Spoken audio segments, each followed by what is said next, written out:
God bless po sa buhay ng bawat isa, no? Sa ating pong Bro Marlon Magat. God bless sa buhay mo, no? Sa naibahagi mo na salita ng Panginoon. Dadako na po tayo sa ating ano, testimony, no? Mayroon po bang gustong magbigay ng patotoo na kayo ay pinagpala? Pinagpala ng Panginoon? Siguro unahan ko na, no? Dahil Lalapag na. lalapag lang aeroplano, sabi nga nila eh. Sa loob po ng 8 taon ko rito siguro sa Saudi Arabia, ngayon lang ako makakapagpasko sa Pilipinas kasama yung pamilya ko, no? Kaya glory to God dahil na-approve yung bakasyon ko. This coming Monday, siguro Monday, alas 4. Monday? Opo. Babakasyon na ako, no? Kaya glory to God. Napakasaya ko po ngayon kasi ang sarap sa pakiramdam. Ito yung bilang isang OFW, ito yung pinakamasarap na pakiramdam eh. Yung uuwi ka na, makasama ng pamilya mo, Pasko. Ang sarap sa feeling. Walang damdamin. Habang ako yung nagsasaya, parang nalulungkot si Johnny. Pagkakain yun eh, dapat araw-araw tayo masaya. Kasi, babalik tayo. Kaya, glory to God po, no, sa lahat, ang kapurihan po lahat sa Panginoon. Kasi, binibigay na yung, kung ano yung desire ang puso mo, ang kabutihan, binibigay niya talaga ng Panginoon yan. Sabi nga ni Bro Marlon, ipagkatiwala, sabi ni Pastora Claude, ipagkatiwala natin sa Panginoon kung ano yung mga bagay na gusto natin. At kung yan ay kabutihan, natin ay will ng Lord, ibibigay niya sa iyo. Kaya napakasarap po mabuhay. May Lord tayo sa buhay natin. No? Glory to God po. Susunod po, baka po mayroong mga Oy! Talaga naman si Ate Claude. Lagi na pinapagpala eh. Kasi naano ako dun sa pagpunta ng Panginoon. Praise God kasi dyan po sa hospital namin medyo delay na po yung mga sahod namin. At napakabuti po ng Panginoon kasi yung admin kasi namin, yung iba kasi humawak, may ibang humawak dun sa ano namin, ibang administration. Ngayon, in-adjust yung mga sahod. Maraming in-adjustan ng mga sahod.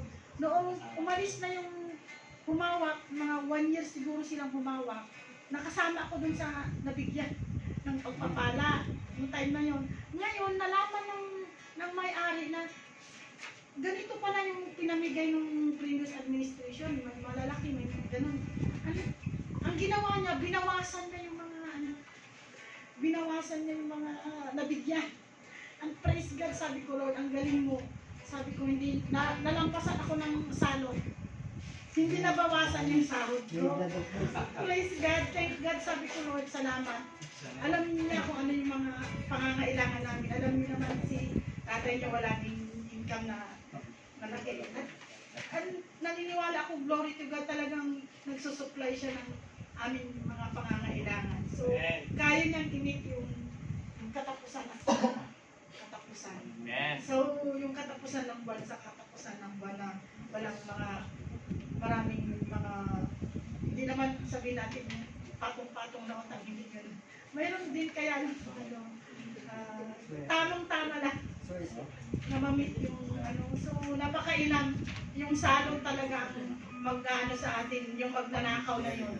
So napakabuti ng Panginoon kasi hindi niya ninakawan yung kaban namin. Praise God. Ayun si marami din pinagpala ito eh. Graduation na yan eh. Ako din nagpapasalamat sa Panginoon, no? Naiwan na ako ng graduation, nakagraduate na yata sila tatay. Pero nag-graduate na rin po ako at nagpapasalamat ako at testimony ko lang. Siyempre yung mga dinanas namin sa Ason, sa AJR, na napakasarap kasi tinuruan kami doon ni Lord na kung ano yung mga gift na meron kami, na yung gift ng Holy Spirit, kung ano yung binigay sa amin.